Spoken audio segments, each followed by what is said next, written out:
I think it might be useful to clarify a few things right off the bat. By simple definition, we are in the business of winning wars. What else do you need an army for? Take the Cold War. We won, without firing a single shot. Why? Number one, we just flat out outspent them. The Russians couldn't shovel money into the fire as fast as we could. Number two, and this is where my command comes in, technology. Nobody shapes nature the way we do. We take atoms and molecules, and before we're finished with them, they're everything from combat boots to bombs, the kind of bombs that nobody from the other side will ever see until the damn thing's plowing down their chimney like Santa Claus from hell. General. What? This is not the first time you've been here. We've been down this road before, that is correct. Several times, in fact. I haven't been keeping count. Well, let me refresh your memory. You have before you a document? I do.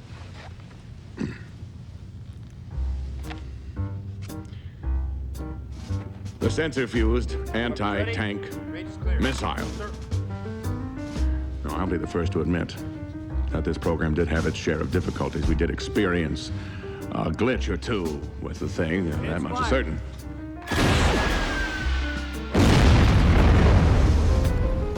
But even a heat-seeking missile can miss a target. General, I see here that you taped electric hot plates to the surface of the vehicle to help your heat-seeking missile find its target, and that the temperature of the vehicle was so high that it could have fried an egg. At 20 feet. It's fired.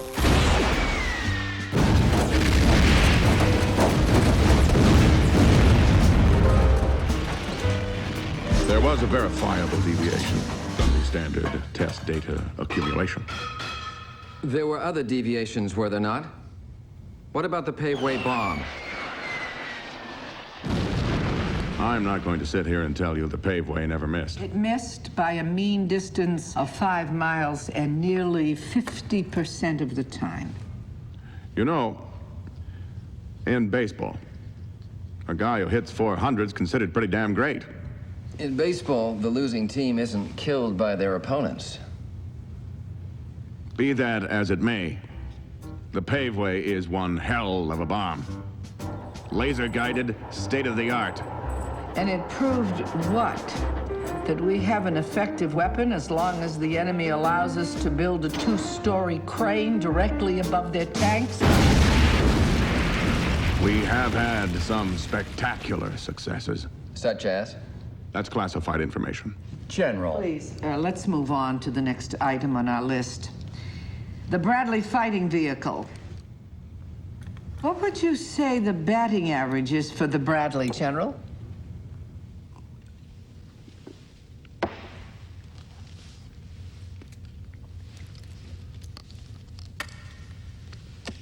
It takes people with sophisticated knowledge and expertise to conduct these tests and to interpret the results.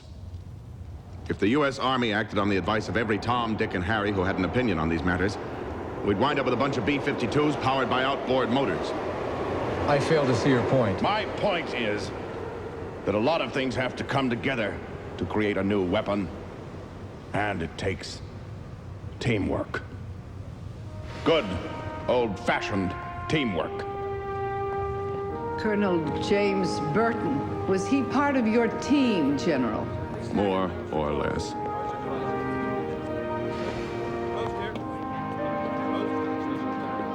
Hello, sir.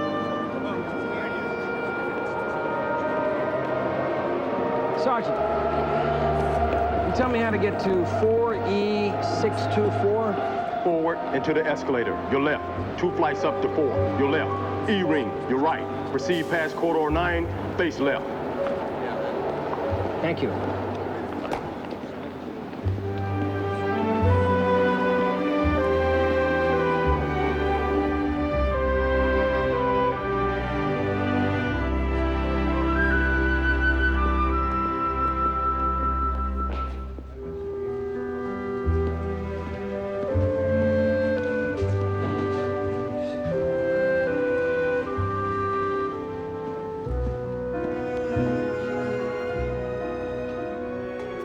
no secret that Colonel Burton had a rocky tenure, that we didn't see eye to eye. But it didn't start out that way. No. I spoke to General Hall. General Hall spoke to General Jones. General Jones spoke to Admiral Watts. Well, then write it down. That takes care of Spina in Rhode Island and Mays from Nebraska. Any Democrats? No, forget him. Because he's a scum-sucking Judas who'd sell his own mother for a handful of votes. How about the Senate? That son of a bitch. After we papered his state with contracts. All right, then, let's just make the fuselage in Michigan and the landing gear in Mississippi. By all means, let's keep Congressman Groves and his blood-sucking buddies happy. Welcome, Colonel. Thank you, General. Thought you and I ought to get to know one another. I welcome the opportunity, sir. Fact is, I'd like to help you. Thank you, sir. I don't mean to alarm you, Colonel, but this new job of yours, under certain circumstances, could turn into a real shit-burning detail. You're gonna need as many friends as you can get. I'd like you to count me as one of them. Well, I appreciate that, sir. Air Force Academy. Strategic Air Command. MBA from Auburn. Your commanding officer, General DeGrasso, and I are old friends. He says, as far as you're concerned, the sky is the limit. But then you draw the short straw. I was assigned, sir. Ah, hell, it's a bum deal, whoever made it. Every other year, somebody decides we're spending too much money. So a bunch of pencil necks put their pointy little heads together and come up with a plan. This year, it's the Joint Live Fire Test Program, staffed with officers from every branch of the service. So now we got the Army, Navy, Air Force, and Marines doing a circle jerk over weapons testing, and you get to hold the big dick. I mean, who thinks up this nonsense? Congress, sir? And so it should. That's its job. You'll never hear me criticize the Hill. Although you'd think Congress has enough of their own shit to shovel without wondering what's going on over here. Well, I'm not anticipating any problems with the posting, sir. Neither am I. Man doesn't come as far in his career as you have without knowing how to walk a minefield. Howard Matheson came here 2 rotations ago. That Marlin is not the only thing he caught. I got him into CENTCOM when he left here. Now he's the head of their missile testing. Blake Gilmore, you know Blake? No, sir. Man wasn't even a full bird colonel when he left here for the private sector. That was 4 years ago. Few frequency gain modulator contracts later, and look at him. Man could buy and sell both of us 1,000 times over. Lucky man. Smart man. First-rate soldier, just like you, Colonel. Knew how to make the best of a difficult situation. Now, this new job of yours is too tough for any one man to go it alone. It's going to require teamwork. Here you go. These are a couple of your projects undergoing testing. The UH-60 helicopter, the AV-8B jump jet, and the Bradley fighting vehicle. All outstanding programs, all organized and ready to go. I did a little homework for you, give you a leg up. Well, I appreciate that, General. You know, you could return the favor by giving the Bradley there just a little extra attention. Attention? We need it in the field. The sooner, the better. Just make sure it goes on top of all the things in your inbox so that it'll get into your outbox as soon as possible. As a personal favor to me. Best of luck to you, Colonel. Thank you, sir.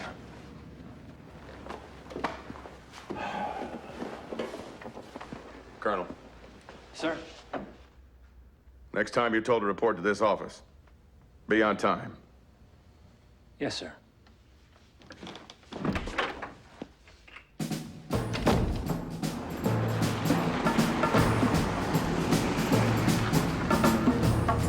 Sir. Colonel James Burton, I'm here to take a look at the Bradley fighting vehicle test. Straight ahead, sir. Thank you.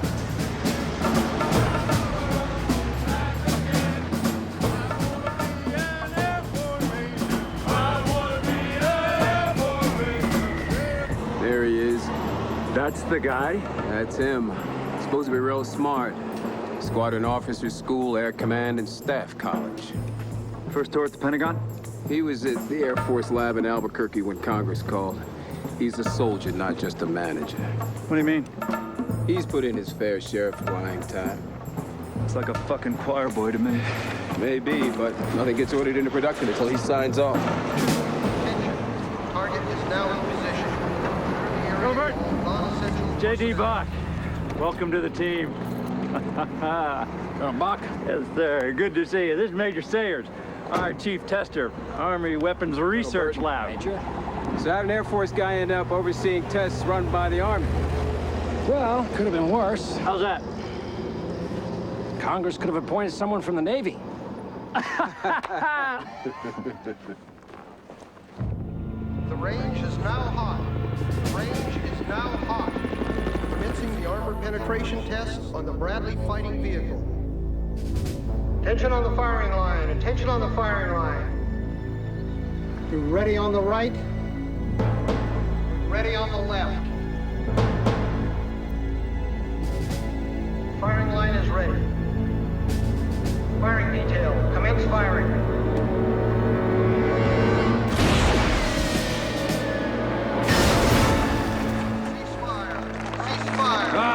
That is damn impressive armor. Congratulations. All right. Great showing me, gentlemen. Joining us, Colonel Burton? Congratulations. Thanks for your help on that one. You know we couldn't have done it without you. Thanks for your help on that one, son. Thank you, General. Say, Colonel, are you going to join us? Well, shouldn't we take a closer look? No, actually, it's safety precautions.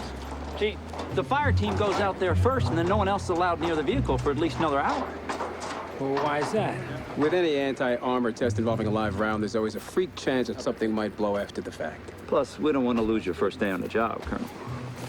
So how about that drink? Sounds good, Major.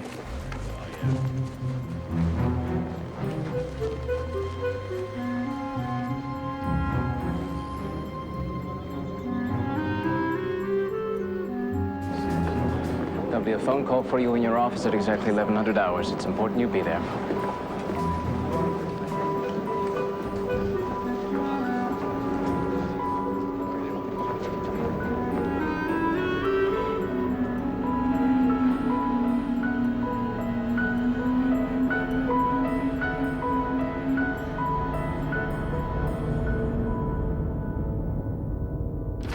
Good morning. Welcome, sir. Sign our new extension. Morning. We are 1577. Morning, Sergeant. Good morning, sir. I took the liberty of unpacking a few of your things. Thank you, Sergeant. Family, sir? What's that? Family. Oh, that's my uncle. He was a flyer in World War II. What's that? This is the plane I learned to fly in. T-28. Used to take her up, slide the canopy back, fly for hours. Just me in the sky. Personally, sir, I like the sky right where it is, with me on the ground looking up at it. So, where you from, sir? Just outside of Chicago. And where would that be? Normal. Normal, Illinois? Is that on a map? Yes, Sergeant, it is. Is it normal and normal? I think the word is uneventful. You getting paid by the hour, Colonel? No, I got an appointment. I'll, take this, Sergeant, thank you. Fine.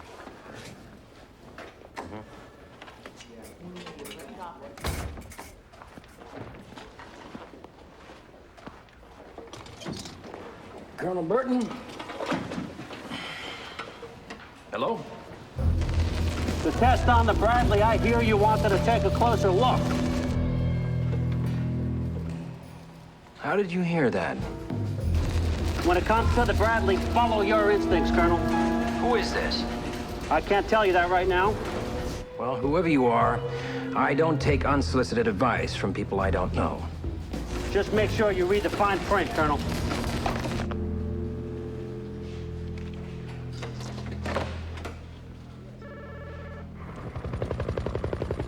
Colonel Burton. You're up early, sir. Well, I thought I'd drop by on my way to the office, Sergeant.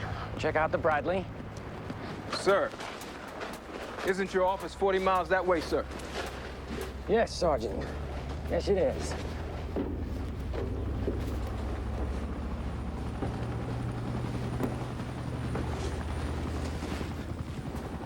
Has anything been altered on this vehicle since the test? No, sir.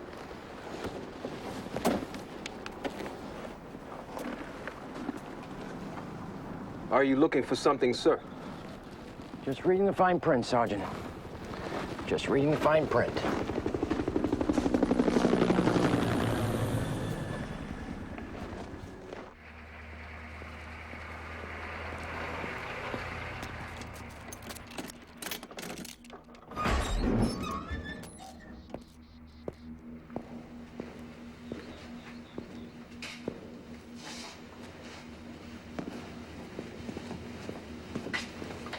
Stinger missiles, 50 cal tracers, 7.62 tracers, 25 millimeter rounds.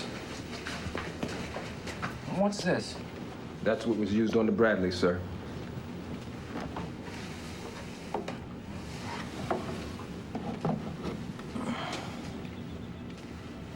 This writing.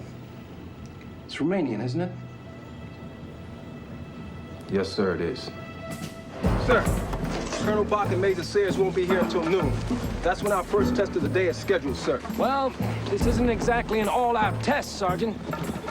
More like a little pop quiz. I'm not sure regulations will allow us to borrow the door from the ammunition ship for a pop quiz, sir.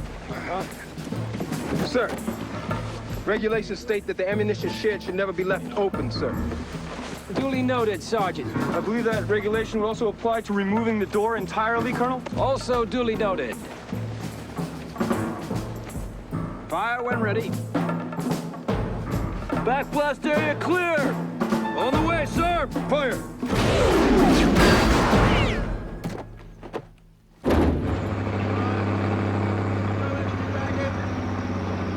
Come on, straight, hold! You wrecked a door? Colonel, the ammunition that was used in the last test on the Bradley is the same as we used on this door. Romanian. Arguably the most ineffective ammunition in the world. No wonder the Bradley came through with flying colors. Well, this is very serious. It is. Yes, you've destroyed a door. Colonel, we're talking about a test on an armored personnel carrier? Right. A vehicle that will carry soldiers into combat? Right, but this door is property of the United States government. I assume you knew that. The shell barely penetrated the door. Okay, but now it's all bent out of shape. How are you going to get it back on its hinges? Well, right now, I'm not really worried about putting it back on Yes, its but this hinges. door protects our ammunition. The ammunition doesn't work. But we need the ammunition for our tests. Look, I'll buy the Army a new goddamn door. You can't afford a door like that. Did you see what it stood up to? Exactly! Some spitball from Romania! It was my understanding that only Soviet arms would be used in these tests. Well, yes. And Romania is one of the Soviet blocs. Isn't it? Colonel Burton, we've been testing the Bradley for some time now. You may not be aware of some of the steps we've taken. The Romanian rocket is only 73 millimeters. That's less than the 85 millimeter Russian version. That smaller diameter means a smaller explosion, a smaller hole, and less shrapnel. We're interested in conducting ballistic tests using all sorts of ammunition of varying diameters to determine the exact threshold of the Bradley's tolerance. So far, it's held up against everything we've thrown at it, sir. Soviet, Romanian, Latvian, Lithuanian. like a rock.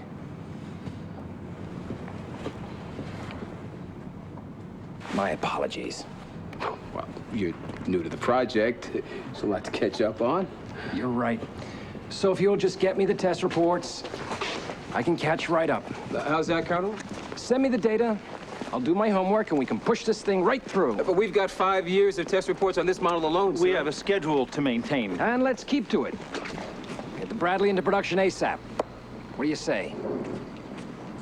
Thank you, gentlemen.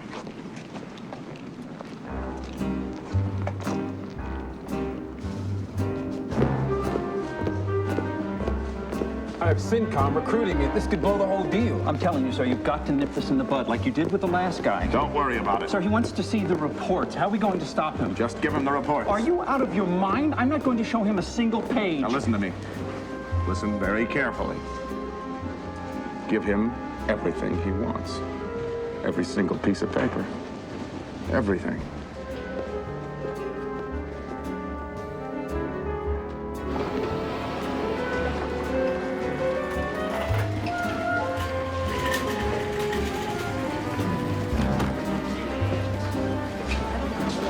Sergeant? Good. Here, sir. What the heck is all this? Everything you ever want to know about the Bradley and weren't afraid to ask. Every memo on every last nut and bolt.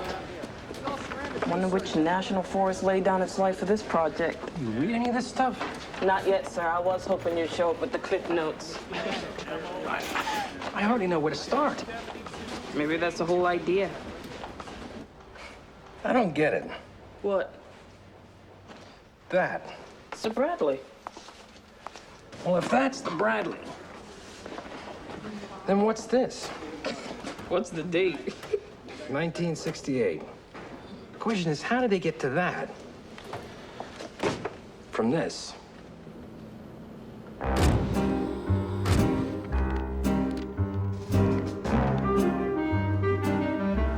Gentlemen, our mission was to design and implement an infantry transport vehicle that would be a worthy replacement for the M113 armored personnel carrier. We have met that objective and then some. The Bradley armored personnel carrier will bring troops to a combat zone swiftly, efficiently, and safely. It will hold 11 men, plus a driver, and features a 20-millimeter cannon, which will provide ample firepower and at the same time flexibility. Lightly armored, speedy, and solidly engineered, our troops will be arriving at the battlefield in the very finest American technology has to offer. And at $1.5 million per, a real bargain. Nice work, Colonel. Outstanding. Damn impressive. In other words, it was designed to be a big taxi cab, drive guys to the battlefield and go back home. But how did it end up with a turret on top?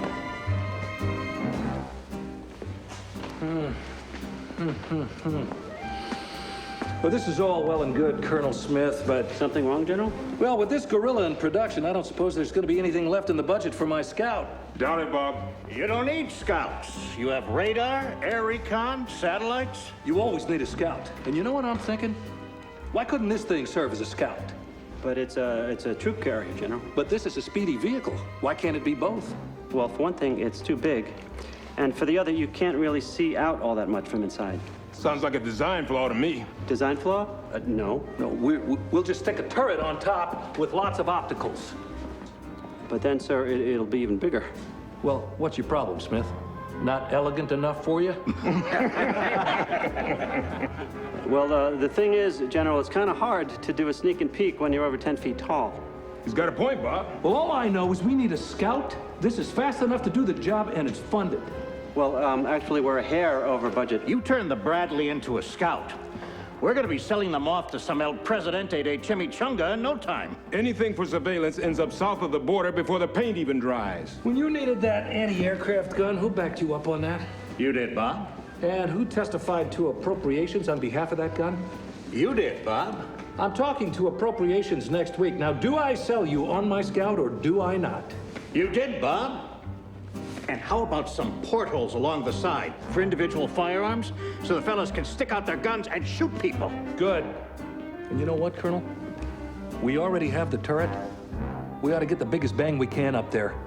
I'm sorry, bang, sir? You can't hurt anybody with that pansy-ass gun. Add on some firepower. Where am I supposed to fit the extra ammo? I don't know. Can't you just shift things around? Make some room. You already got 4,400 rounds of machine gun ammo. Now you want to add 25-millimeter shells. General wants his ammo. He can't have his ammo, not unless he runs alongside this thing carrying it. Well, can't you just squeeze it in? No. Oh, come on, just squeeze it in. We're not trying on Levi's here, Colonel. Are you telling me that in a vehicle this size, you can't find room for a few rounds of ammunition? Not in its current configuration, no, sir.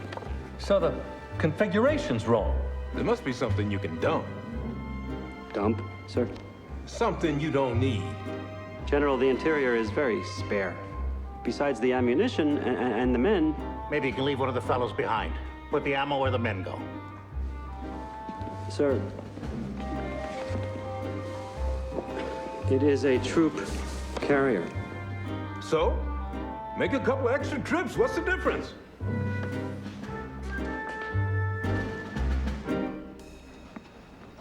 They want a transport that doesn't carry men and a scout that's got a cannon as big as a tank's on it. And portholes. Oh, great, portholes. So the guys can shoot out whatever they can't hit with their cannon. You don't have to buy the damn thing, Jones. Just draw it.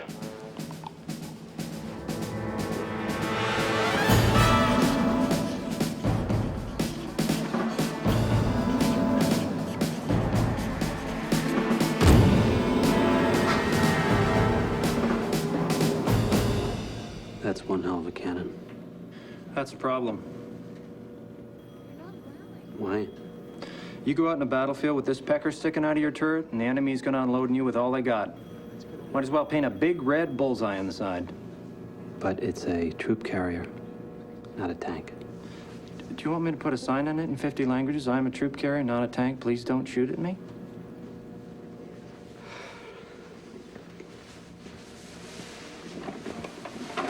This was gonna be so beautiful. That's good work, Smith. Looks perfect to me. Thank you, sir. Thing is, Yes, General? looks a little like a tank with that cannon on top. Probably gonna draw more fire. Actually, sir, that has come to our attention. We know it's not a tank, but will the other side? I guess we could always thicken the armor, toughen up the hide a bit. Colonel Smith, could you explain why you put those portholes there? Yes, sir. As per your request, so the men could shoot out at the enemy. You're joking, aren't you? Besides, portholes? What are we in now, the Navy? Say, you think you could make this thing amphibious? You know, get the troops across a river? No. No, sir. No. No. Amphibious? The Bradley's supposed to swim? In theory, at least. Amphibious troop carrier / scout. / tank. Couple more months, I bet they can get this thing to fly. What's this in the margin? Please help me.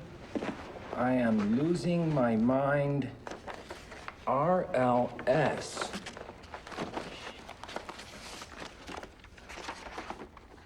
Lieutenant Colonel Robert Laurel Smith, head of oversight and development.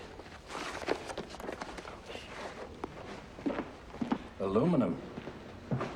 This thing's got an aluminum skin. Huh? Anything an enemy tank fires at is gonna go through it like a hot knife through butter. We're doing the specs on using steel rather than aluminum.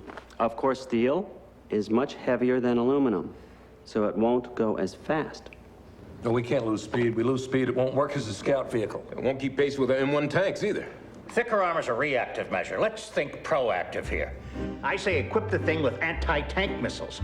Then it can blast those enemy tanks before they get a chance to fire. What do you think, Colonel? Fine!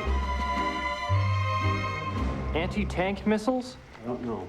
Where do I put them? The men will have to wear the missiles as hats. I don't know, Jones. That's why you get paid the big bucks. Colonel, there's no room. We're not talking About about... a pair of Levi's. I know! God damn it! What we are talking about is 11 years with nothing to show for it. Except an ulcer the size of the District of Columbia and a career that's on permanent hold. You see this? I've been a bird colonel so long, I swear I'm growing feathers. Now, if you have to design hats to hold those goddamn missiles, then just do it.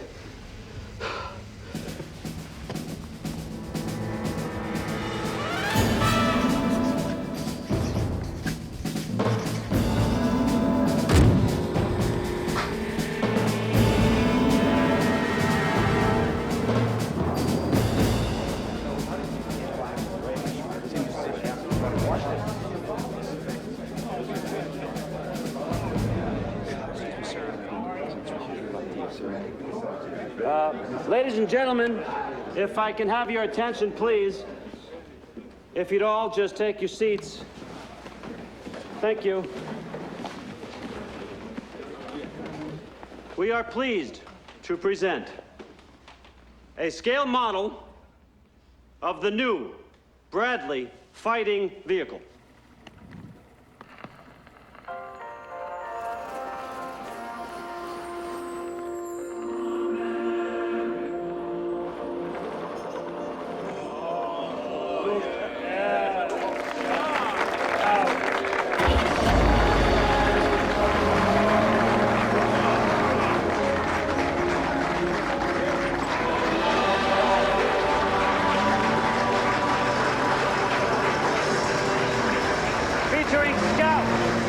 troop transport and anti-tank capabilities.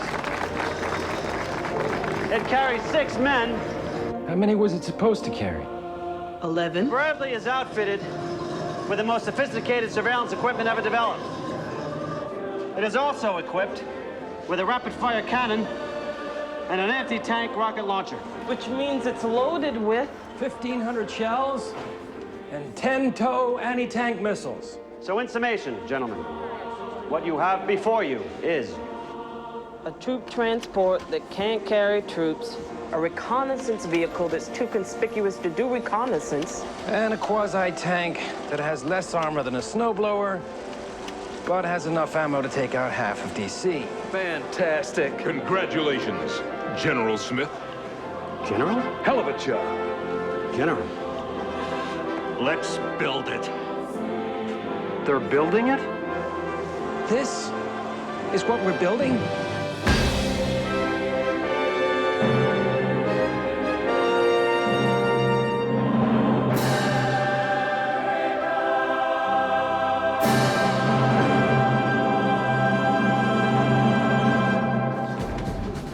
Please be seated.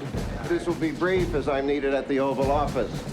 I want to call your attention to this morning's New York Times. If you'd be so kind to turn to the editorial page. It essentially says that every weapon we produce is an overpriced piece of junk. Now, that's not news. Critics have said it for years. What was news to me touched on our supposedly spectacular Sergeant York anti-aircraft gun.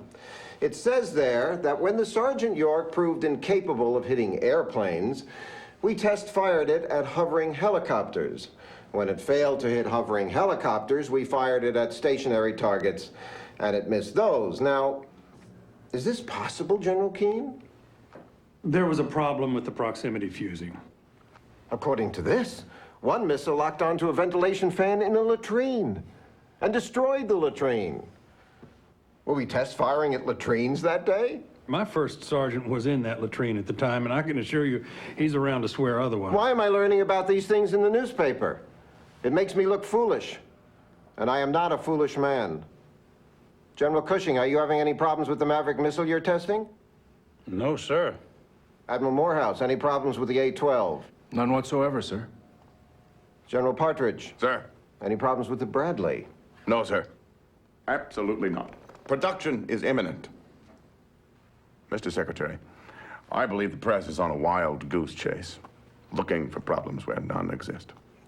Let's hope you're right, General. Because there are people in this administration who do have problems. Terrorists in Lebanon, and Colonel Gaddafi in Libya, and Sandinistas in Nicaragua. And let's not forget our ongoing problems with the Soviet Union. Frankly, I don't appreciate calls from reporters and congressmen asking me why nothing we are working on works. And I can't answer them because the men in charge of developing these systems tell me everything is just peachy. So, if you don't have problems, good. If you do, get rid of them. I want these weapons built. If not by you, I'll find men who can.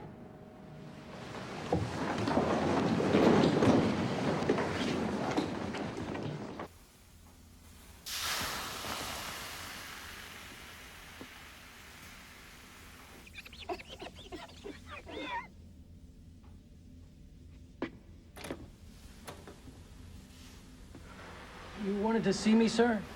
Yes, I do. Close the damn door. Come on. About these tests you have been thinking about conducting on the Bradley. Now, I understand you're concerned. But if you knew the vehicle as I do, if you were an armored warfare expert instead of a flyer, you wouldn't be concerned. You'd understand that the Bradley is a good vehicle. 4,000 Americans will be employed building it. The Army wants it. Once you've had a chance to read the files... I've read the files, sir. 200 pages on the rear door. 250 pages on the paint job. Computer simulations of combat conditions. Not a single test that actually indicates what might happen if the Bradley takes a hit. Which is why I've ordered a full-up live-fire test. I want to equip a Bradley with all the ammunition it will take into battle, fill all the fuel tanks, and hit it with the Soviet anti-tank weapons. See how it'll hold up. Cancel it. Sir? I think we're having a communication meltdown here, Colonel. Whatever problems there are, we'll fix them. In the field. After they're deployed. But, General... That's the way things are done around here, Colonel. That's the way we're gonna do this. Nobody takes your job more seriously than I do, but I also have a job. Gotta get that Bradley deployed. I want that rocket launcher pointed at the Soviets. Here. Jesus. Dismissed. Good afternoon. Good afternoon, sir. Here. Afternoon. Fanning?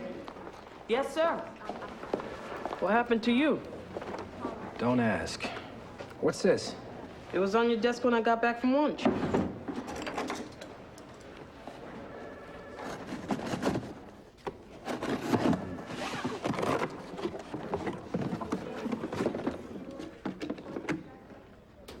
Some ammunition for your Bradley battle.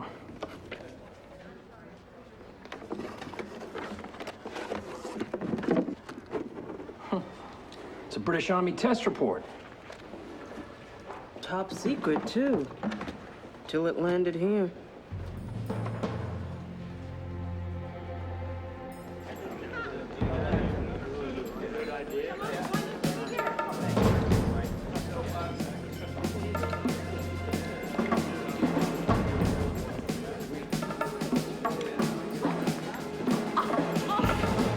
General Smith, Jim Burton.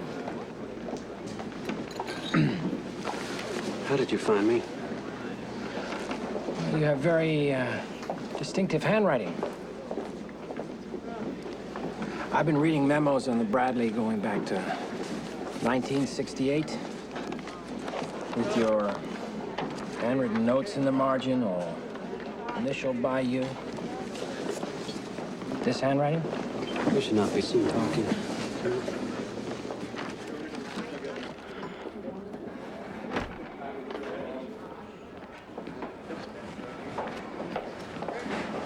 Look, you contacted me, General. No. You received an anonymous leak about which I know nothing. So the British found out that aluminum armor burns and gives off a toxic gas when hit by a shell. Bad news for men in aluminum armored vehicles. Enough said. Couldn't we sit down somewhere and actually talk?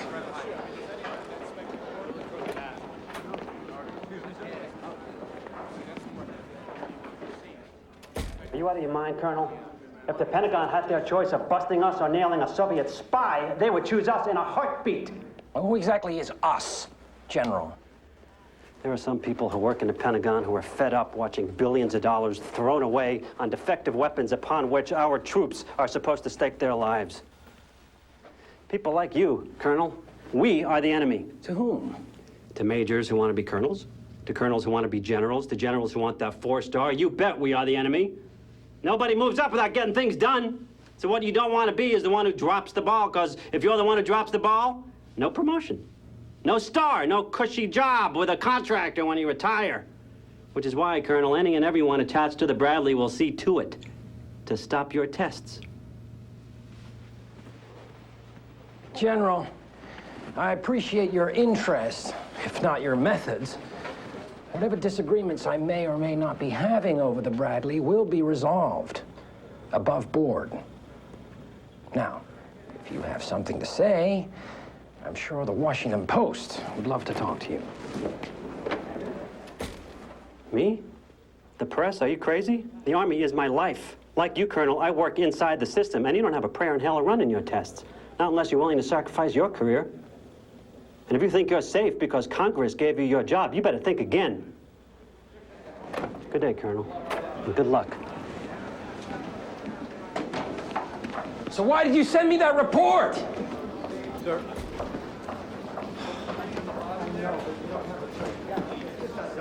Nice to see you, General. Good to see you.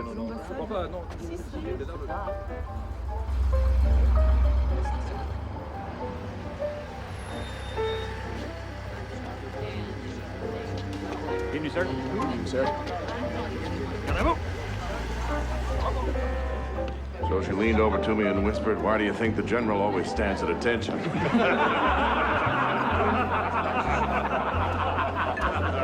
Sorry to disturb you, sir, but Major Sayers is in the library. Tell Major Sayers I'm busy. I'm sorry, sir, but he said to tell you that the little prick ordered tests on Bradley. What? I'll have his ass in a sling so fast. Who's that, sir? Major Sayers or the little prick? But, General, sir, he now seems to know about the study that the Brits did. What study? Brits did a study on aluminum. That would be the same aluminum sheathing used on the Bradley, sir. When hit by a shell, it has a tendency to burn, and when it burns, it gives off a toxic gas. God damn it. We fought a revolution so we wouldn't have to pay any attention to the fucking British. So why are they messing things up now? I thought you talked to him. I did. Man must be an idiot or a fool. Well, can't you stop him, sir? No, I'm not his commanding officer. Some draft-dodging junior congressman decided we needed more objectivity in the testing process. Goddamn checks and balances. Right, General, with all due respect, this isn't just a check, sir. It's more of a full fucking body block. If we don't get the Bradley out there now, it'll be stuck in development forever. Start production now. Let's throw Burton a bone or two. Let him run a couple of tests. Yes, sir. General, actually, he'd like to blow it up. I don't give a flying fuck what Burton wants. Let him do some piddly shit stuff. Take it for a test drive. See if he can parallel park the fucker. Just get it into production.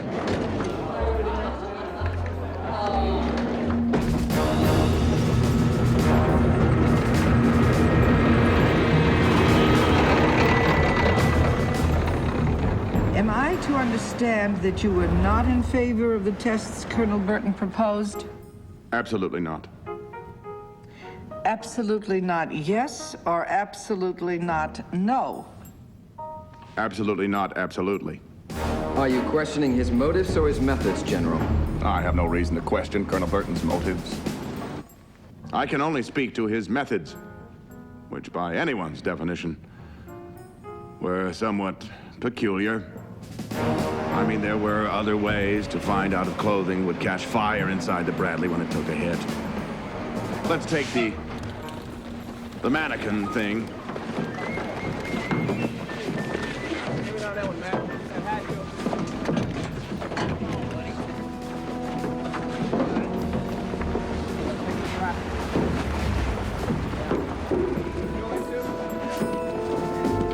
Colonel?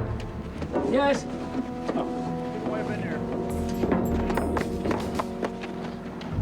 Phone call for you, sir. They said it's important. Very good. Dalton? Yes, sir. I'll meet you back at the firing area. Yes, sir.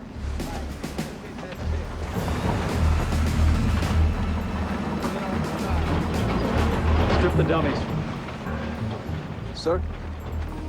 Strip the dummies, Sergeant. Now.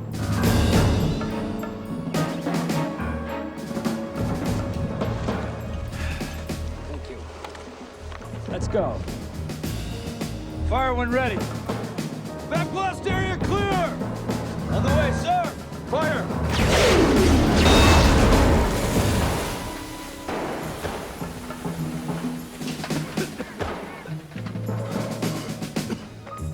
Hold it there. Let me see those. Uh-huh. Oh, that looks good. Uniforms look good. Great. No damage. Wait, what's that? That's part of our test. That's part of our test, Colonel.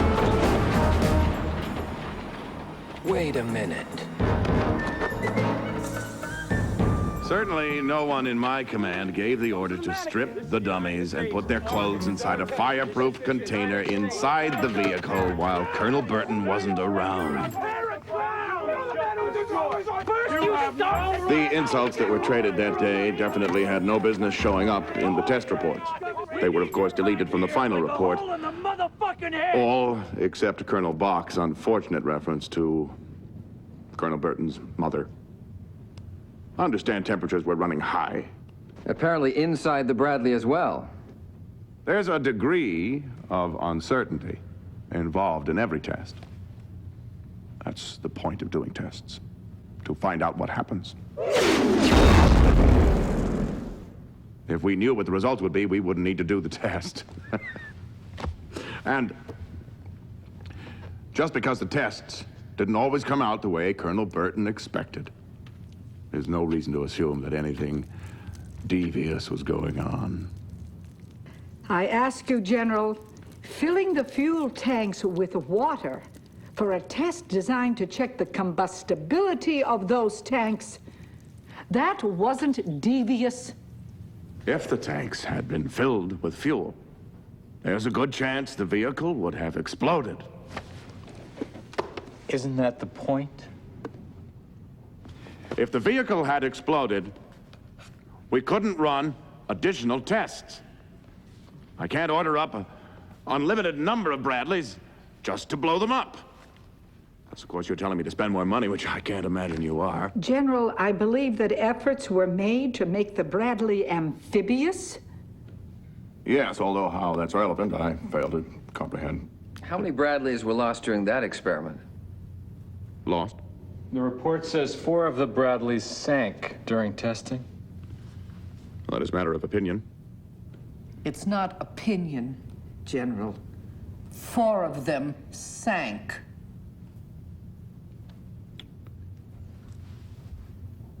Technically, yes. General, can we get back to the fuel tanks? Hey, Sergeant! Have the tanks always been filled with water? No, sir. Only when the vehicle's being tested, sir. Well, what else don't I know? Sergeant, I'm asking you a question. What else don't I know about these tests? The ammunition stored in the Bradley, sir. What about it?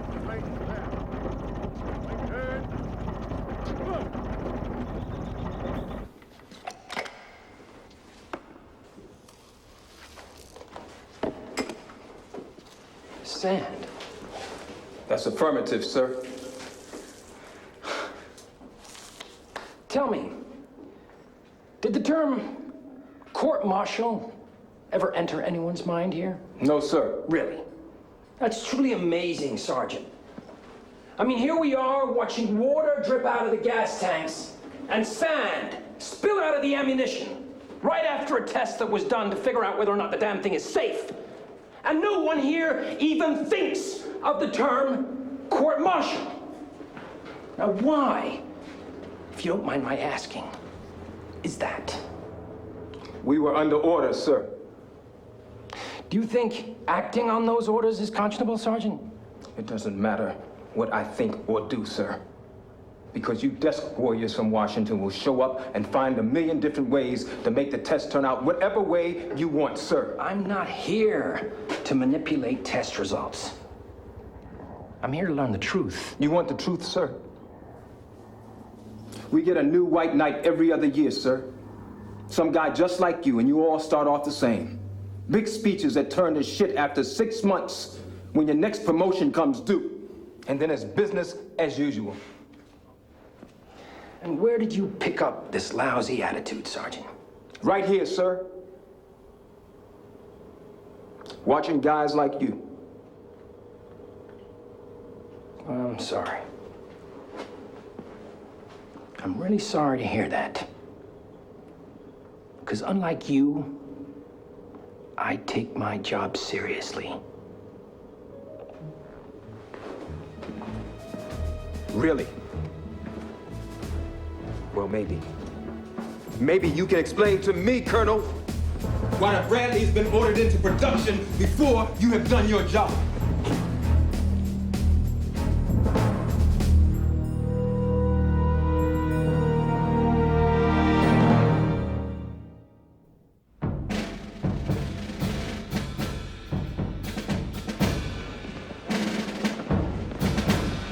Do you mind telling me what this is? 100 Bradleys have been ordered? We have a schedule, Colonel Burton, and I'm not going to have it on my record that the Bradley fell behind schedule just because you're fussing over some goddamn test. Those goddamn tests could save lives. The Bradley will save lives, Colonel, by bringing men to the front line where they're needed. Do you have any idea, Colonel, what would happen to those men if the Bradley takes a hit and the aluminum burns? I know all about the British study, Colonel, and it is bullshit. That thing could be a death trap. Says who? Says me. And how do you know? Have you put people in there during a test?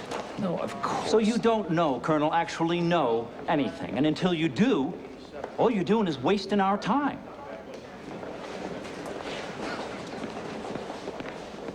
Are you suggesting Colonel Burton had no reason to be concerned? I am suggesting that Colonel Burton and his tests did not reveal anything we didn't already know. Except his own penchant for theatrics. Theatrics, General? Yes, theatrics. Cheap theatrics at that. So, Billy, now the little prick has issued a memo that stipulates that for the tests, he'd like to use sheep. Jesus. We've already started working the chassis assembly.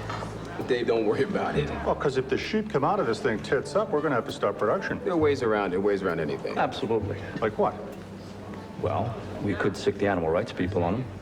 Well, it is cruel and unusual treatment of sheep. Rack of lamb.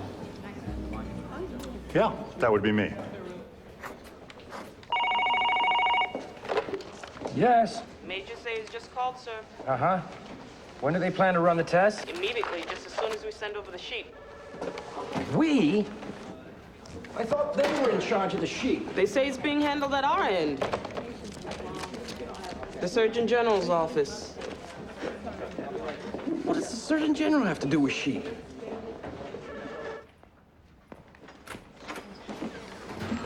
Oh, excuse me. You must be Colonel Burton. We were told you might show up. Who told you that? Colonel Bach. He established this office last week with the Surgeon General. Ruminant procurement. You're the one who's trying to kill the Bradley. Oh, who told you that?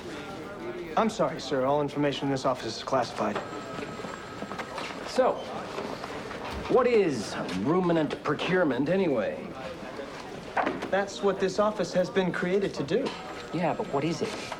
The analysis and policy determination for the parameters about which will be tendered research data on the optimal test ruminant. Such ruminants are to be sheep. You're talking about sheep. You're in charge of buying the sheep, correct? We can't just go out and buy sheep, sir. Why not? We're doing a vaporifics test on sheep. I mean, vaporifics is all about what happens when a warhead penetrates armor. The metal particles vaporize and form a large fireball that fills the troop Lieutenant, compartment. I know what a vaporifics test is. I'm the one who called for it. Well, then you know we have to have sheep specs before we can proceed. Sheep specs? What is sheep specs? Specifications. Shorn or unshorn. Rams, ewes, or lambs. Merinos or short hair. I mean, shorn merino ewes or unshorn merino rams. Bighorns or domestic. Domestic shorn lambs or bighorn unshorn. Just how long will it take you to get your sheep specs? Not long at all. 6, 8 months tops. And then we can go to tender on the research data. But then we'll require another 8 months to evaluate the data, after which we can move into prototype ruminant evaluation. How much? Well... All right, bring it back. Keep coming, keep coming, keep coming, keep coming. A little more, a little more. Oh! Sir, Colonel Bach is on his way over here, sir. I'm sure he is. For your information, sir, it sounded like a world-class shit fit, sir. I'm sure it is, Sergeant.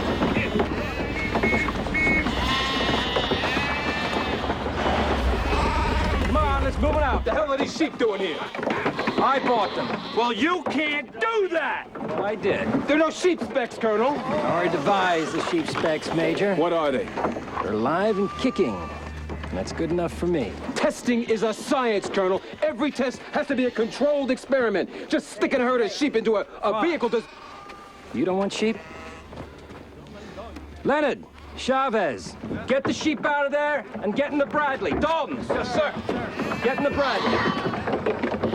Sir, I need a vaporifics test. Get in the Bradley. Everyone in the Bradley. Are you totally out of your fucking mind, Colonel? You think this is some kind of joke, Colonel? Well, let's see. Oh, we just use the sheep. I think that's a terrific idea. We use sheep in the Bradley. All sheep in the Bradley. Come in here. We're gonna get down! God damn it!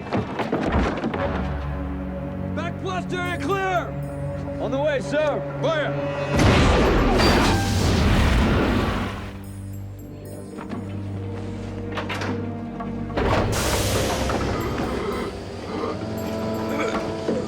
God. Granger, don't breathe! What the hell happened? Damn fuse! Stay back!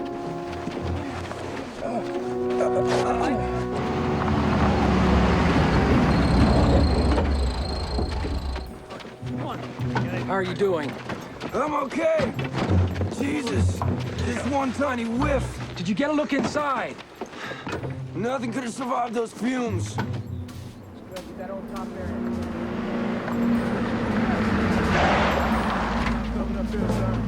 Sergeant! Where are the sheep? Major Sayre said they had to go in the incinerator. What? They just carted them away, sir. Oh, no! Oh, stop!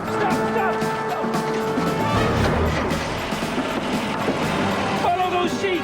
Sir? Stop that truck! That's an order! Yes, sir. Sergeant?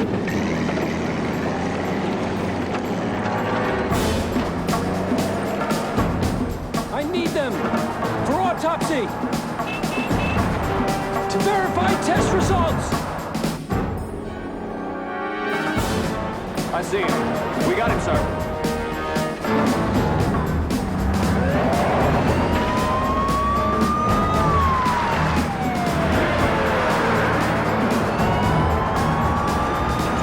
Pay no attention to them! Sir? Concentrate on the sheep! Look out! Whoa!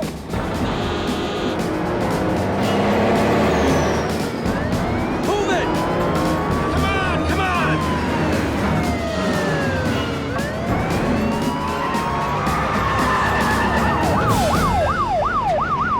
Damn it! What the hell are you stopping us for? Stop the sheep! What's the hurry, sir? Not one of the tests I've ordered has been conducted according to plan. And since my job Your job is to stop whining and serve the United States as befits an officer. My job, General, is to oversee the Joint Live-Fire Test Program and deliver a report on my findings to Congress. And in order to do that, I'm going to have to insist on a live-fire test of the Bradley under combat conditions. There's simply no other way. You fucking flyboy! You don't know jack shit about combat! I know there are a lot of ways for a soldier to die in that vehicle, sir. Don't you preach to me, you son of a bitch! I want a realistic The test. number one priority is to get them people first! Vehicles second! Those are my priorities. Unfortunately, the Army's priorities seem to be the exact opposite. You are way out of line here. I won't sign off on the Bradley without a live-fire test.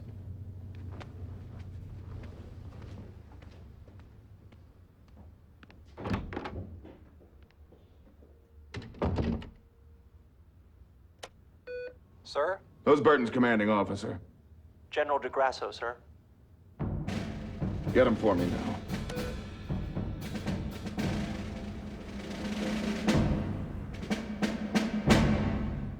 It's an economic move, Colonel, department-wide. You're being reassigned.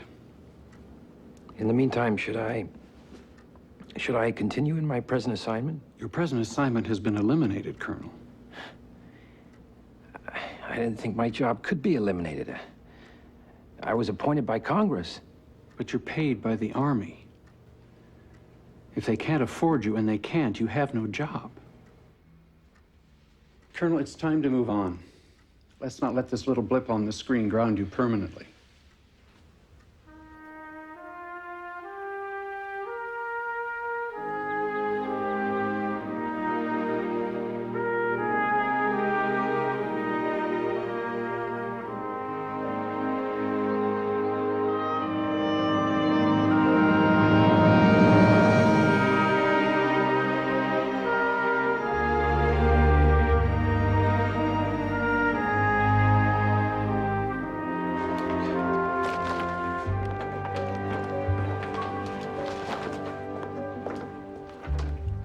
Would the colonel ever consider having a drink with an enlisted soldier? Does the enlisted soldier think the colonel needs one? What are they gonna do? Fire you? Okay, just a little one.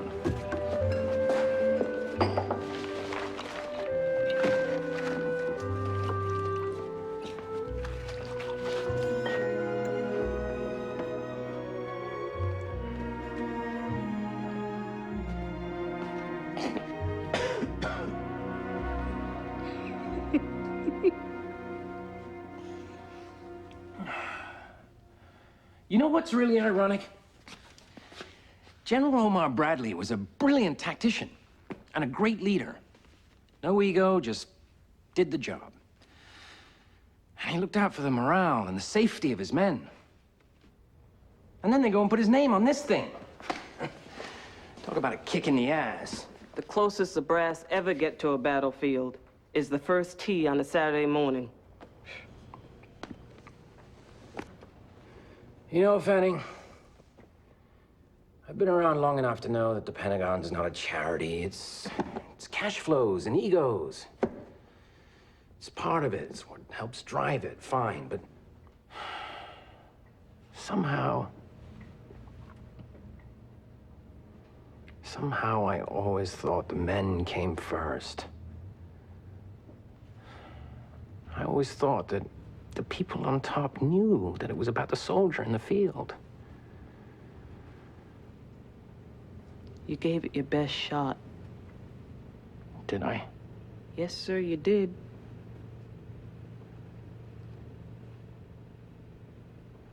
Well, now it's somebody else's problem. My problem is salvaging my career, which apparently is not beyond repair. I'm a good little boy. So, that's it.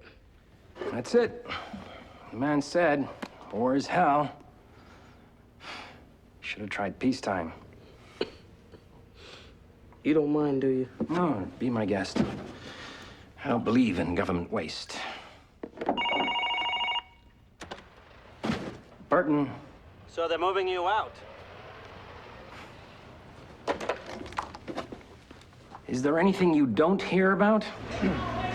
Well, how far are you willing to go with this thing? Question is, how far are they going to send me? I think you ought to take a trip to California this weekend. I'm not really up for a vacation right now. No one goes to Fresno for a vacation, Colonel.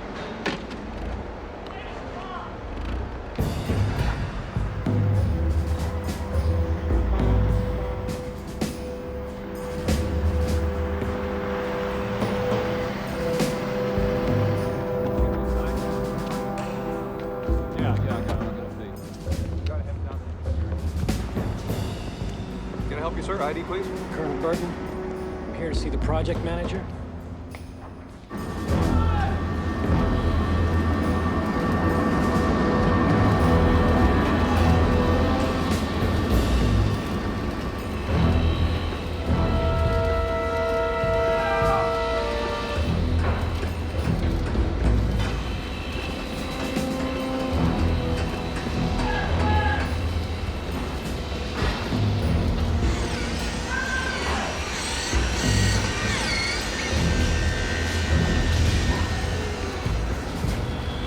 Colonel Burton? Yes? Steve Johnson, project manager. Hi, thank you. All set? Let's go.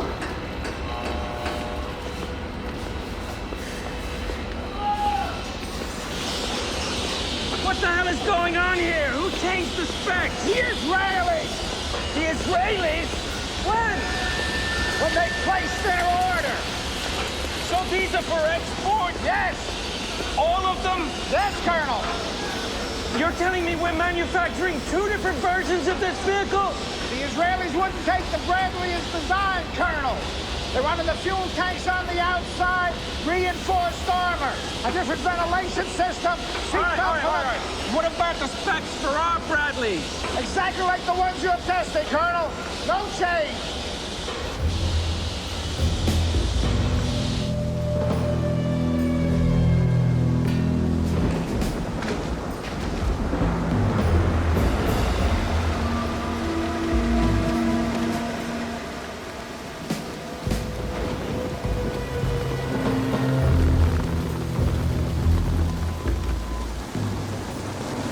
Think you were followed?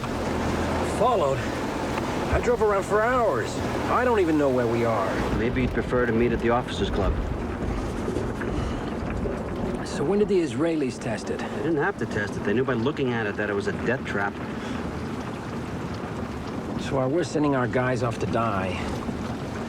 The Pentagon brass is redesigning the damn thing for somebody else? They can't sell it overseas like it is. Business as usual.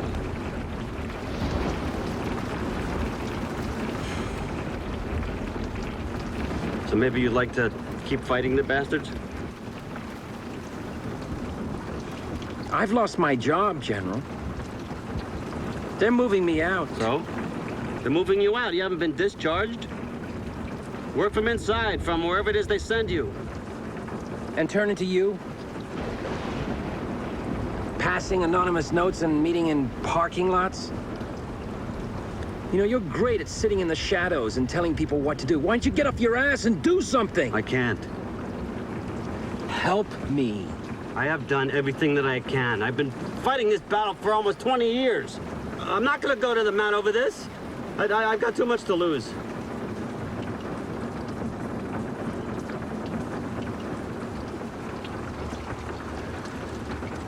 $70,000 troops. 70,000 American boys will ride into battle in the Bradley if America fights another war. We can't be a part of sending them to their deaths.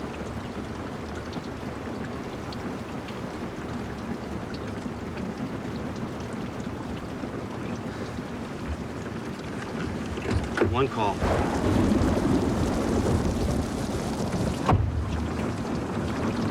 What? One call. I'll make one call and that's it.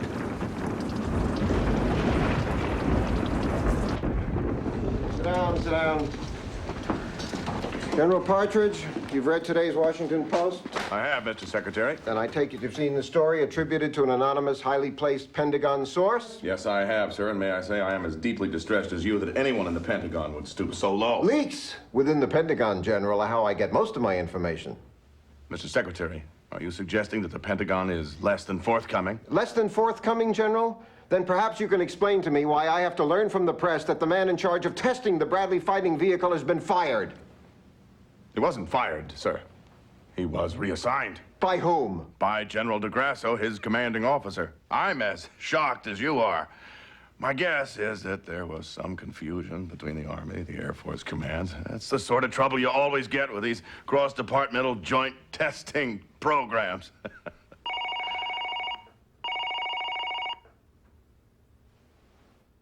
Yes? Congressman Stratton is on the phone.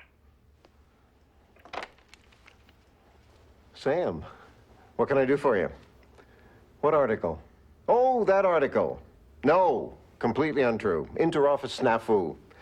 File it under creative journalism. I'm looking into it now. You'll be the first to know. Right. Right. My best, Alan. General, I want a full update on the Bradley, and I want it in writing. Right away, sir. That is the last call I expect to receive on this matter from Congressman Stratton or anyone else on the Hill. Do I make myself clear, General? Perfectly.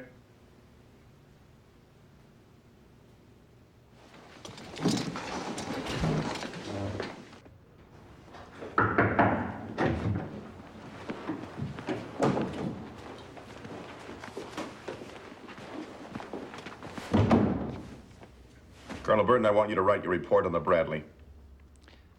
Sir, I was under the impression that my job had been... Your job has been reinstated. I want your report on my desk by 1800 hours tomorrow. Yes, sir. And, Colonel, in case you are unaware, as per the military manual, you will deliver your report to me and to me alone. Should so much as a single copy of your report be made public, I will bring you up on charges of willful subversion of military procedure and have you court-martialed.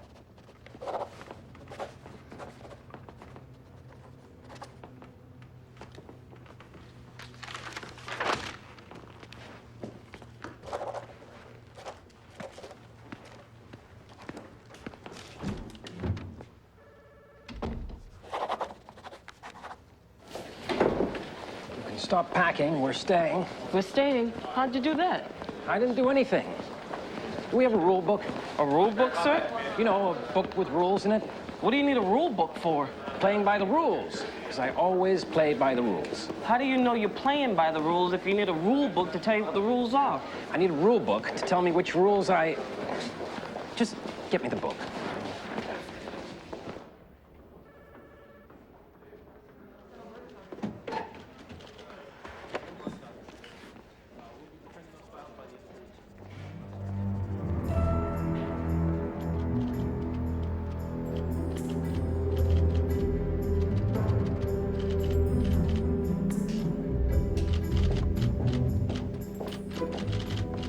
You need anything else, sir? Chinese food? No doughs? No, thank you, Sergeant. I'm fine. Well, then, night, sir. What sounds better?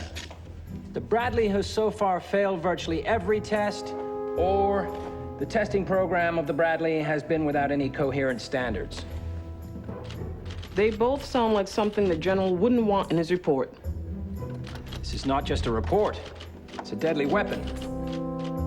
Sir, an M16 is a deadly weapon. A report is just a pile of paper, unless you plan to inflict a lot of extremely vicious paper cuts. Go home, Sergeant. Good night, sir.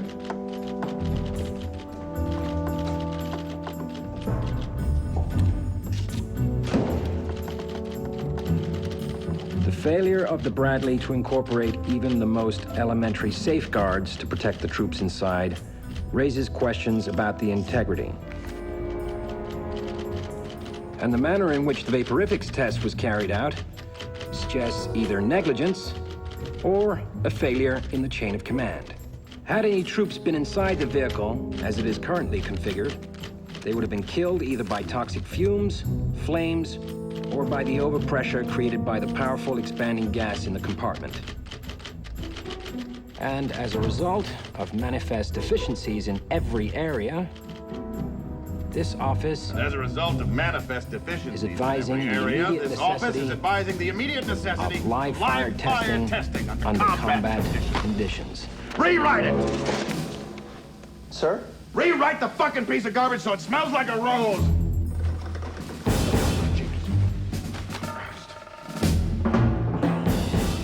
The Bradley test standards have been consistently altered in extreme ways. The Bradley tests have been extremely consistent. They have altered the standards for testing.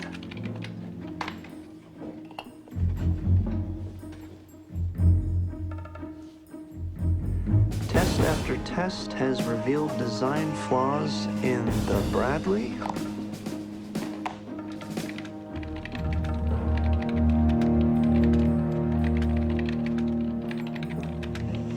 The marginalized optimal performance data suggests no performance data suggests no vaporific shift at this time.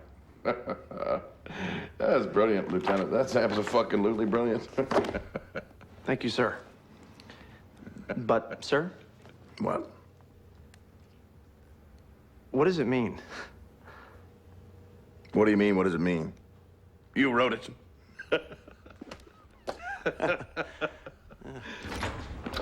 Good afternoon. The Bradley tests have been extremely consistent. They have altered the standards for testing. Have you actually read this thing? It's exactly the opposite of what you wrote. How can they do that? They're playing by the book, Sergeant. And so am I. Paper cuts. Vicious paper cuts.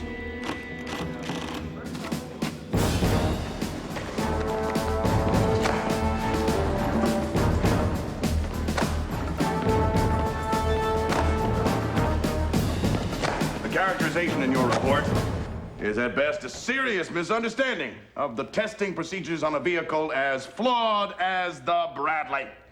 As noted in my original report, the integrity... Jesus Christ! Who did this fucking thing go to? The distribution page listed 198 names. Court-martial, the son of a bitch! Lock him up now! Oh, we can't. We sure as hell can! Burton's playing by the book. His report was classified. It was sent to you, you revised it and sent it back to him. He wrote a memo on your revision, which, in accordance with regulations, can be sent to anyone remotely involved with the Bradley. In this case, 198 people. I will fucking kill him. I will fillet him. I will draw and quarter him. I'll stick his head in a vice. We can't touch him, sir. It's by the book. Then you find me something in that goddamn book that'll help me fry the little son of a bitch. What? Sir, the Washington Post is on the phone. Well, that was fast. Leaks don't usually get to them till after lunch. Yes? No, he cannot comment on that right now. Thank you. No, we Yes? cannot make a comment now. Fine. No, he cannot comment on that. I'm sorry, but under military rules, I'm unable to comment. No comment. I can't comment. No. No comment. Sorry, bye. Getting lockjaw from not saying anything. Burton, I can't comment. Is there anything I can comment on? Well, yes. I just received orders that I am to report for duty in Alaska. Alaska is a prestige posting, Senator. No, I assure you that memo of his had absolutely nothing to do with his being transferred. Oh, Senator, I'm sorry. I've just been informed that Secretary Weinberger's on the other line. Yes, I'll get right back to you. I promise. Thank you. Sir, before you pick up, Weinberger's on 2. Line 1 is the Times. Line 3 is the Wall Street Journal. Line 4 is Newsweek. Line 5 is the House Armed Services Committee. House Armed Services Committee? What do they want? Hearings, sir. On the Bradley.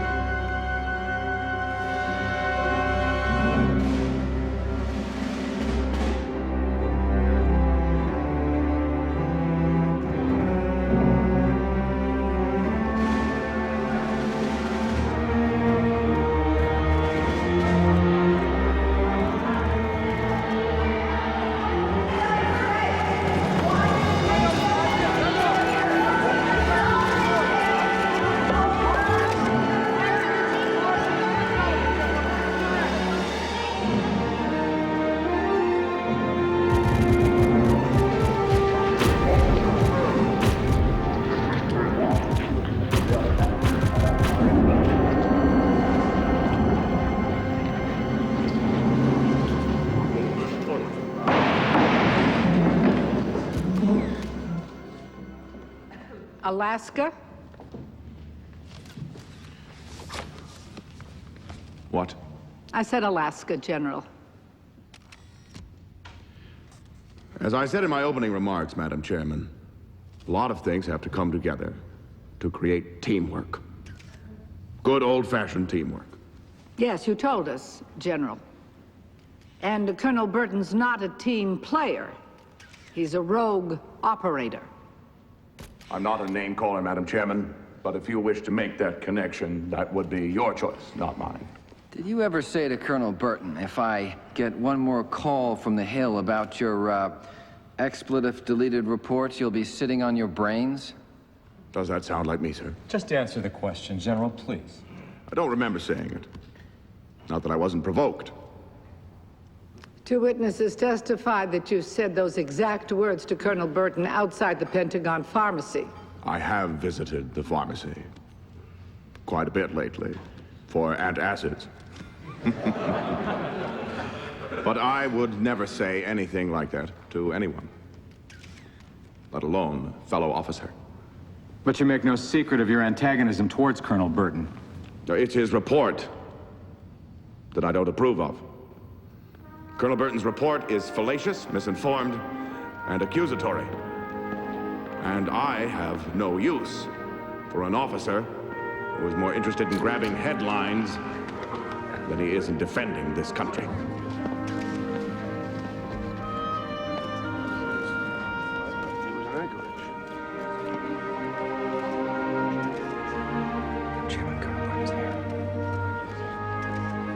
At this time, the committee would like to call as witness Colonel James G. Burton, United States Air Force.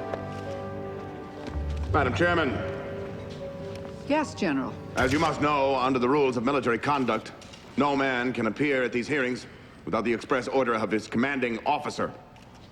Unfortunately, General DeGrasso is on a fact-finding tour of our bases in Germany. I don't believe General DeGrasso has given any order for Colonel Burton to testify. You're quite right, General. But as Colonel Burton has been transferred to Alaska, he's no longer under General DeGrasso's command. Am I correct?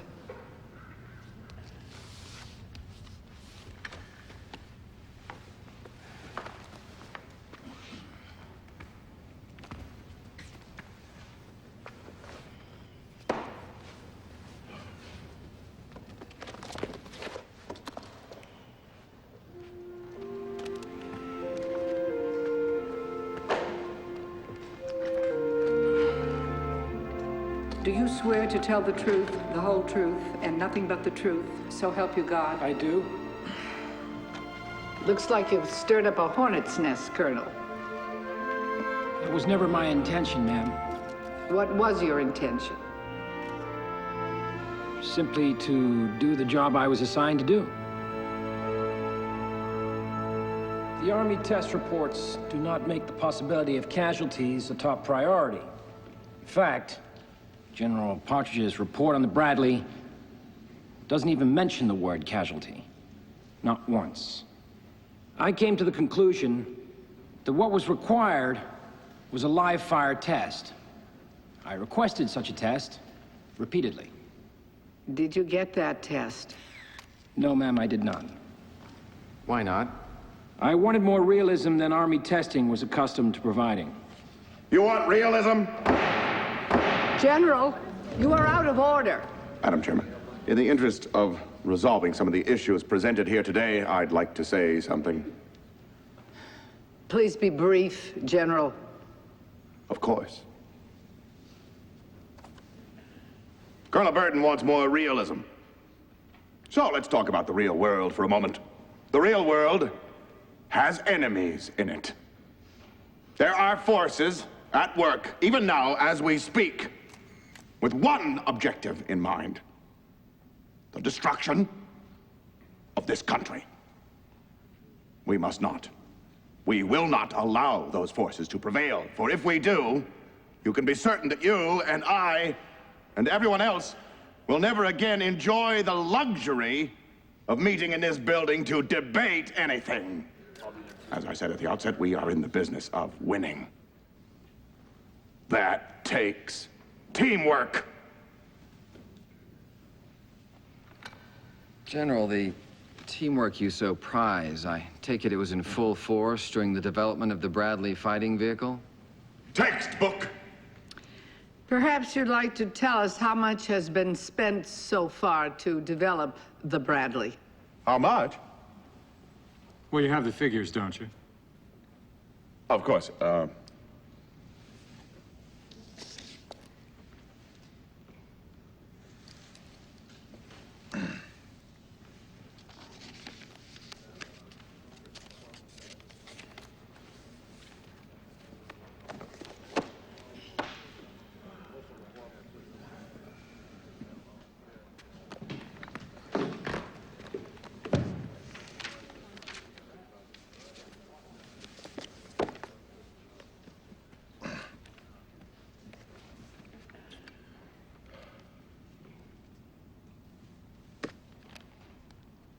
$14. More or less. 14? 14. Million? Yeah. What did you say, General? Billion. Billion? With a B? With a B. $14 billion for designing one armored vehicle. That's one way of looking at it. Of taxpayers' money. We are all taxpayers, after all. We're in this together. General, how many years has this program been running?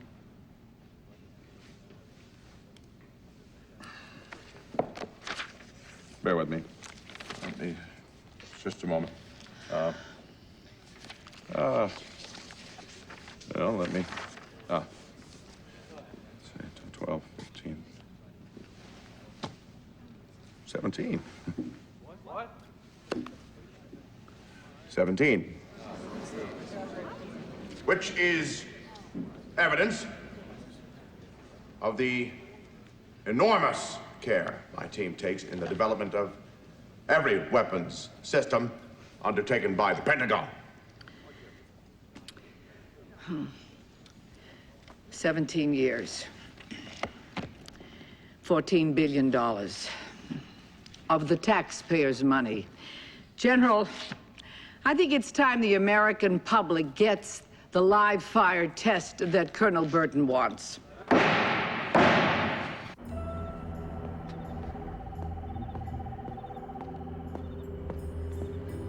Tomorrow's the big day, sir. Uh-huh. I'll tell you one thing. Every damn one of these nuts and bolts has been taken off and put back on again. This wouldn't be flame retardant, would it? You think they made the men trick this whole thing up? Wouldn't surprise me. Not a bit.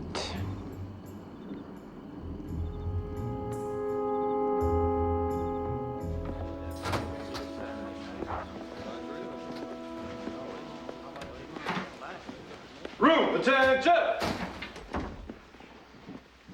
At ease, gentlemen.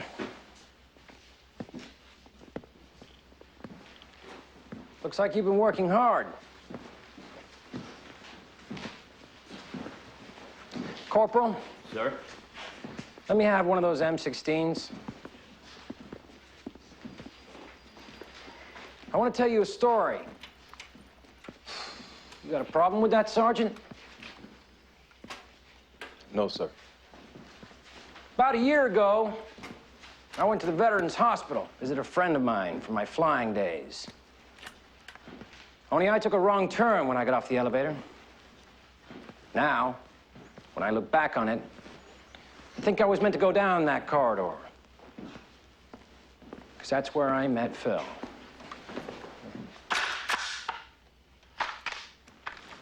Thank you, Corporal. But, sir... Let me finish, Dalton. I want to pass on something I learned about the M16 from Phil. You all know the M16 better than I do. A lot of you used it in Vietnam. But you were lucky. In the early days of that war, they sent guys off to fight with M16s that jammed in combat. A little bit of dust, a little bit of rain, and the gun was useless. Maybe those early M16s weren't tested properly. Maybe somebody somewhere was more worried about a production schedule or a promotion than he was about those grunts in some faraway jungle who might end up with their stomachs in their hands. But you don't know anyone that happened to, do you? No. I'm sure not. Otherwise, you'd be out there right now making sure that that Bradley is exactly, and I mean exactly, the way it would be under normal combat conditions.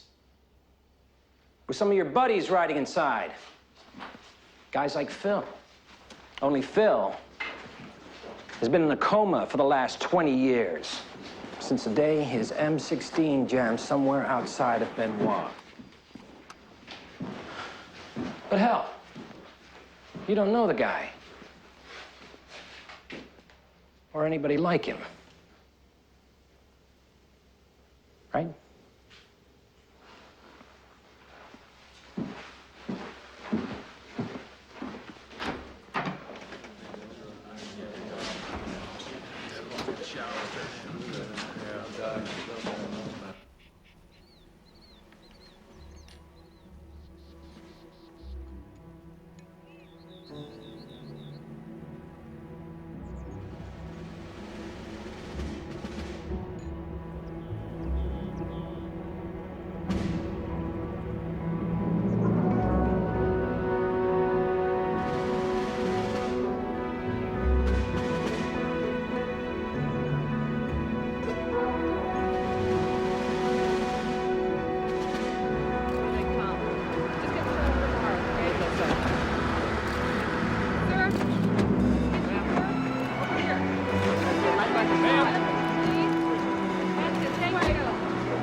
Morning, sir.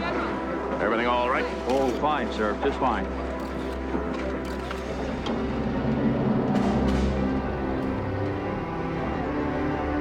Keep coming, keep coming. Keep coming. A little more, keep coming. Keep coming. Whoa. Sergeant? Sir.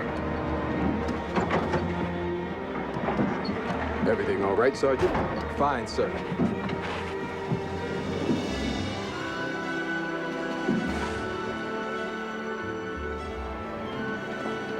Oh, thank you. Welcome, Sergeant.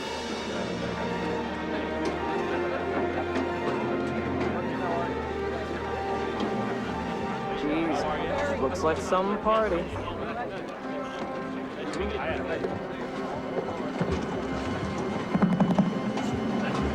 Ladies and gentlemen, please be seated. Thank you. Ladies and gentlemen, distinguished members of Congress, I think it's fair to say that you'll be seeing enough from this test to give you the basis once and for all to form your own conclusion about the sort of systemic excellence we've been pursuing. I will be giving the signal shortly. When I do, I want you to visualize combat conditions. Imagine that the men firing that round are the enemy, and that the Bradley, I don't have to tell you, the Bradley is on our side. Ladies and gentlemen, distinguished members of Congress, I give you your Bradley fighting vehicle.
Sergeant, everything's gonna go as planned, isn't it?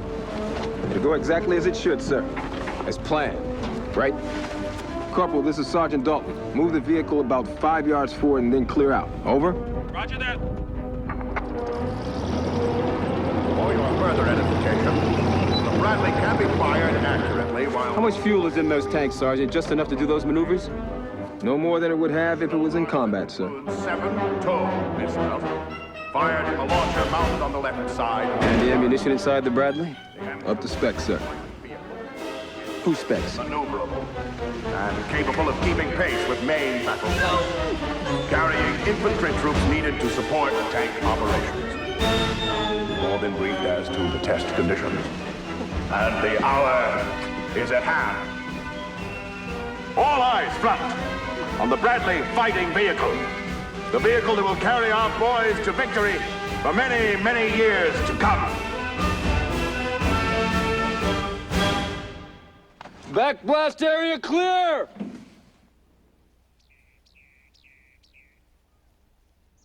Fire!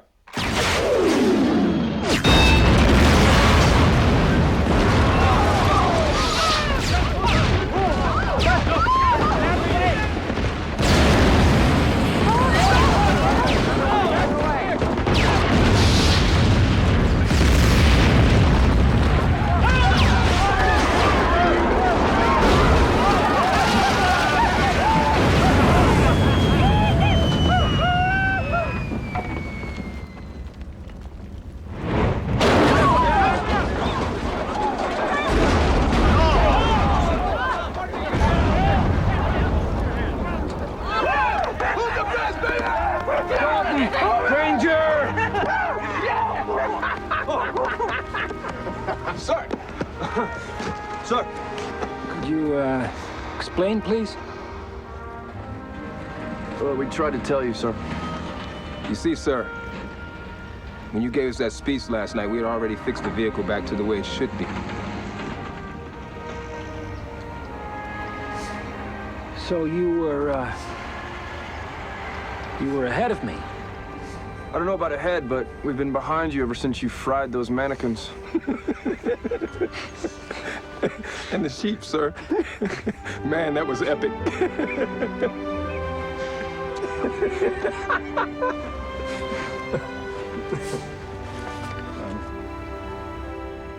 I'm sorry I made you listen to that lecture now.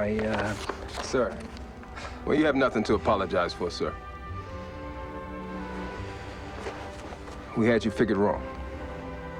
The men come first with you, and you proved that. It was a hell of a good speech, though, sir. Anytime you want to give another one, you know where to find us.